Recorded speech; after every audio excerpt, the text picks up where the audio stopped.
Chapter 7. Light in the darkness. The intelligence with which Lestrade greeted us was so momentous and so unexpected that we were all three fairly dumbfounded. Gregson sprang out of his chair and upset the remainder of his whiskey and water. I stared in silence at Sherlock Holmes, whose lips were compressed and his brows drawn down over his eyes. "Stangerson too," he muttered. "The plot thickens." "It was quite thick enough before," grumbled Lestrade, taking a chair. I seemed to have dropped into a sort of council of war. Are you sure of this piece of intelligence?"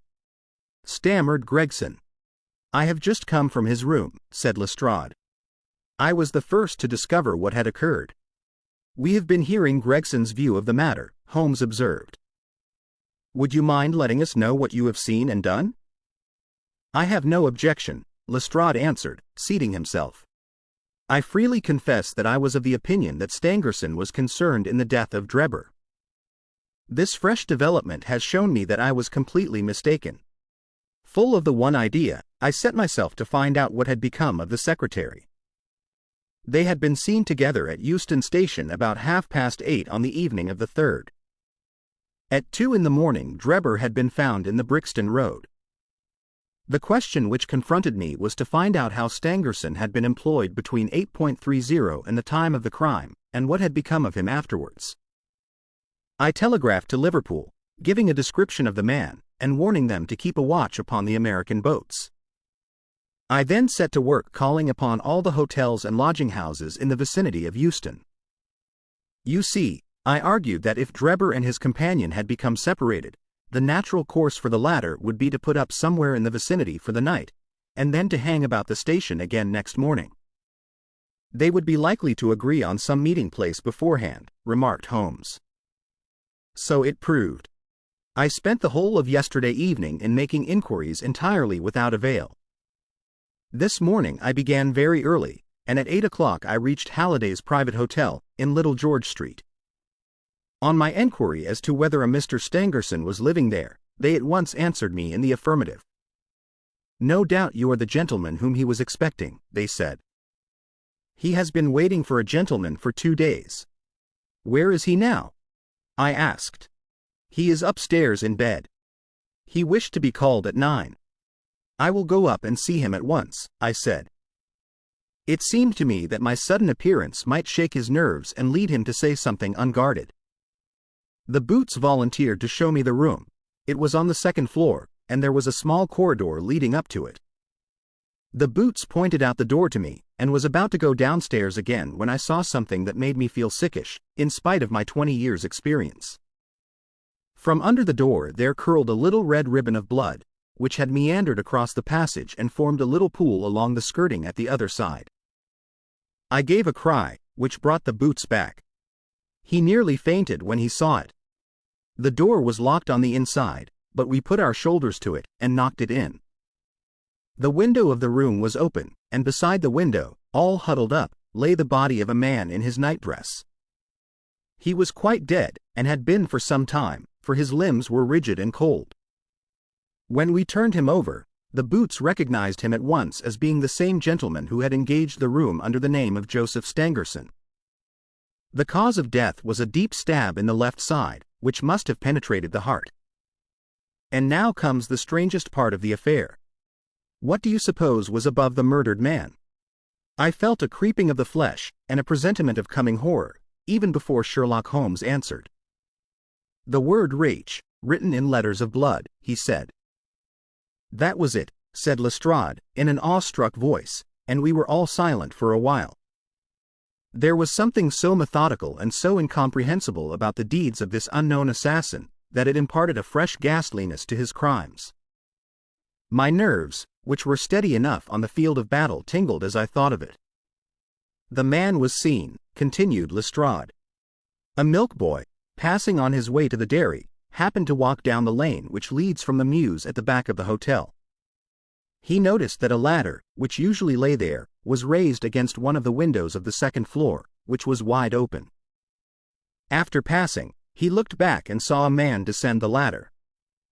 He came down so quietly and openly that the boy imagined him to be some carpenter or joiner at work in the hotel. He took no particular notice of him, beyond thinking in his own mind that it was early for him to be at work. He has an impression that the man was tall, had a reddish face, and was dressed in a long, brownish coat. He must have stayed in the room some little time after the murder, for we found blood-stained water in the basin, where he had washed his hands, and marks on the sheets where he had deliberately wiped his knife. I glanced at Holmes on hearing the description of the murderer, which tallied so exactly with his own. There was, however, no trace of exultation or satisfaction upon his face. "Did you find nothing in the room which could furnish a clue to the murderer?" he asked. "Nothing. Stangerson had Drebber's purse in his pocket, but it seems that this was usual, as he did all the paying. There was £80-odd in it, but nothing had been taken. Whatever the motives of these extraordinary crimes, robbery is certainly not one of them. There were no papers or memoranda in the murdered man's pocket, except a single telegram, dated from Cleveland about a month ago, and containing the words, 'J.H. is in Europe.' There was no name appended to this message." "And there was nothing else?" Holmes asked. "Nothing of any importance. The man's novel, with which he had read himself to sleep, was lying upon the bed, and his pipe was on a chair beside him. There was a glass of water on the table, and on the window-sill a small chip ointment box containing a couple of pills." Sherlock Holmes sprang from his chair with an exclamation of delight. "The last link," he cried, exultantly. "My case is complete." The two detectives stared at him in amazement. "I have now in my hands," my companion said, confidently, "all the threads which have formed such a tangle.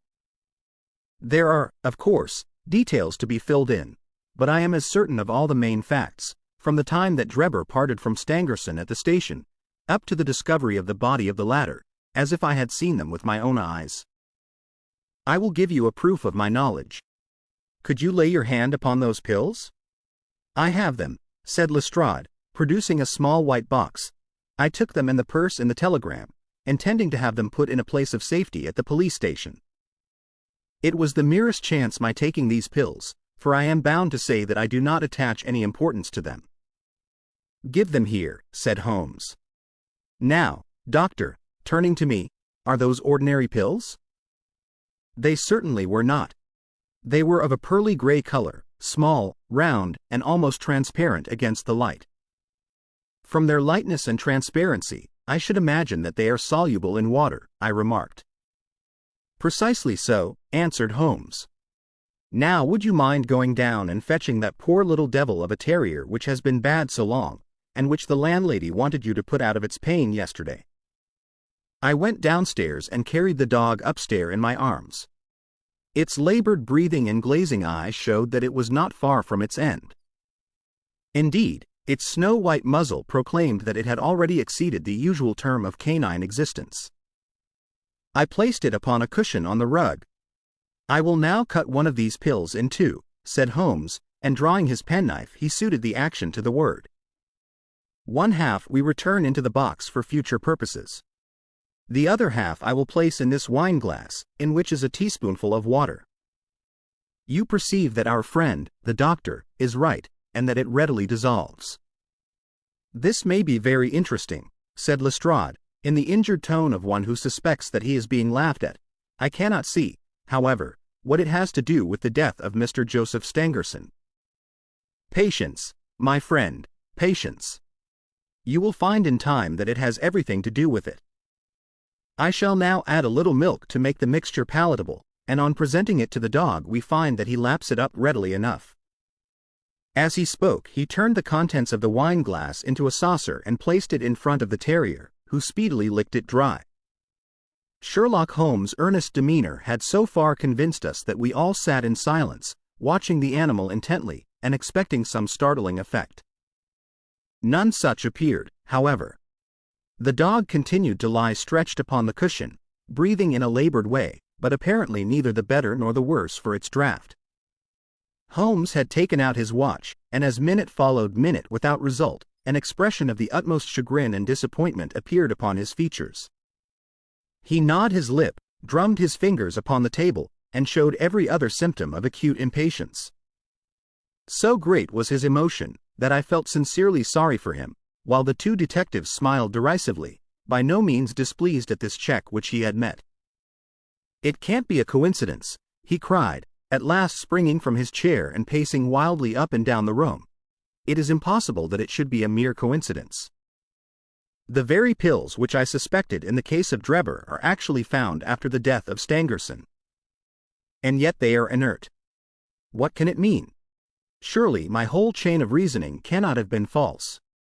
It is impossible. And yet this wretched dog is none the worse. Ah, I have it! I have it!" With a perfect shriek of delight he rushed to the box, cut the other pill in two, dissolved it, added milk, and presented it to the terrier.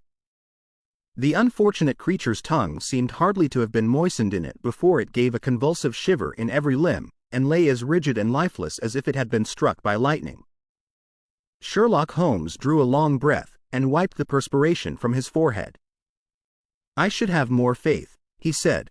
"I ought to know by this time that when a fact appears to be opposed to a long train of deductions, it invariably proves to be capable of bearing some other interpretation. Of the two pills in that box, one was of the most deadly poison, and the other was entirely harmless. I ought to have known that before ever I saw the box at all."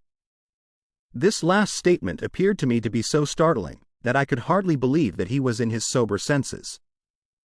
There was the dead dog, however, to prove that his conjecture had been correct. It seemed to me that the mists in my own mind were gradually clearing away, and I began to have a dim, vague perception of the truth. "All this seems strange to you," continued Holmes, "because you failed at the beginning of the inquiry to grasp the importance of the single real clue which was presented to you. I had the good fortune to seize upon that, and everything which has occurred since then has served to confirm my original supposition, and, indeed, was the logical sequence of it. Hence things which have perplexed you and made the case more obscure, have served to enlighten me and to strengthen my conclusions. It is a mistake to confound strangeness with mystery. The most commonplace crime is often the most mysterious because it presents no new or special features from which deductions may be drawn. This murder would have been infinitely more difficult to unravel had the body of the victim been simply found lying in the roadway without any of those outre and sensational accompaniments which have rendered it remarkable. These strange details, far from making the case more difficult, have really had the effect of making it less so." Mr. Gregson, who had listened to this address with considerable impatience, could contain himself no longer. "Look here, Mr. Sherlock Holmes," he said, "we are all ready to acknowledge that you are a smart man, and that you have your own methods of working. We want something more than mere theory and preaching now, though. It is a case of taking the man. I have made my case out, and it seems I was wrong. Young Charpentier could not have been engaged in this second affair. Lestrade went after his man, Stangerson, and it appears that he was wrong too. You have thrown out hints here, and hints there, and seem to know more than we do, but the time has come when we feel that we have a right to ask you straight how much you do know of the business. Can you name the man who did it?" "I cannot help feeling that Gregson is right, sir," remarked Lestrade. "We have both tried, and we have both failed. You have remarked more than once since I have been in the room that you had all the evidence which you require. Surely you will not withhold it any longer. Any delay in arresting the assassin, I observed, might give him time to perpetrate some fresh atrocity." Thus pressed by us all, Holmes showed signs of irresolution. He continued to walk up and down the room with his head sunk on his chest and his brows drawn down, as was his habit when lost in thought. "There will be no more murders," he said at last, stopping abruptly and facing us. "You can put that consideration out of the question. You have asked me if I know the name of the assassin. I do. The mere knowing of his name is a small thing, however, compared with the power of laying our hands upon him. This I expect very shortly to do. I have good hopes of managing it through my own arrangements, but it is a thing which needs delicate handling, for we have a shrewd and desperate man to deal with, who is supported, as I have had occasion to prove, by another who is as clever as himself. As long as this man has no idea that anyone can have a clue, there is some chance of securing him, but if he had the slightest suspicion, he would change his name, and vanish in an instant among the 4 million inhabitants of this great city. Without meaning to hurt either of your feelings, I am bound to say that I consider these men to be more than a match for the official force, and that is why I have not asked your assistance. If I fail, I shall, of course, incur all the blame due to this omission, but that I am prepared for. At present I am ready to promise that the instant that I can communicate with you without endangering my own combinations, I shall do so." Gregson and Lestrade seemed to be far from satisfied by this assurance, or by the depreciating allusion to the detective police. The former had flushed up to the roots of his flaxen hair, while the other's beady eyes glistened with curiosity and resentment. Neither of them had time to speak, however, before there was a tap at the door, and the spokesman of the street Arabs, young Wiggins, introduced his insignificant and unsavory person. "Please, sir," he said, touching his forelock, "I have the cab downstairs." "Good boy," said Holmes, blandly. "Why don't you introduce this pattern at Scotland Yard?" he continued, taking a pair of steel handcuffs from a drawer. "See how beautifully the spring works. They fasten in an instant." "The old pattern is good enough," remarked Lestrade, "if we can only find the man to put them on." very good," said Holmes, smiling. "The cabman may as well help me with my boxes. Just ask him to step up, Wiggins." I was surprised to find my companion speaking as though he were about to set out on a journey, since he had not said anything to me about it. There was a small portmanteau in the room, and this he pulled out and began to strap. He was busily engaged at it when the cabman entered the room. "Just give me a help with this buckle, cabman," he said, kneeling over his task, and never turning his head. The fellow came forward with a somewhat sullen, defiant air, and put down his hands to assist. At that instant there was a sharp click, the jangling of metal, and Sherlock Holmes sprang to his feet again. "Gentlemen," he cried, with flashing eyes, "let me introduce you to Mr. Jefferson Hope, the murderer of Enoch Drebber and of Joseph Stangerson." The whole thing occurred in a moment, so quickly that I had no time to realize it. I have a vivid recollection of that instant, of Holmes' triumphant expression and the ring of his voice, of the cabman's dazed, savage face, as he glared at the glittering handcuffs, which had appeared as if by magic upon his wrists. For a second or two we might have been a group of statues. Then, with an inarticulate roar of fury, the prisoner wrenched himself free from Holmes's grasp and hurled himself through the window. Woodwork and glass gave way before him, but before he got quite through, Gregson, Lestrade, and Holmes sprang upon him like so many staghounds. He was dragged back into the room, and then commenced a terrific conflict. So powerful and so fierce was he, that the four of us were shaken off again and again. He appeared to have the convulsive strength of a man in an epileptic fit. His face and hands were terribly mangled by his passage through the glass, but loss of blood had no effect in diminishing his resistance.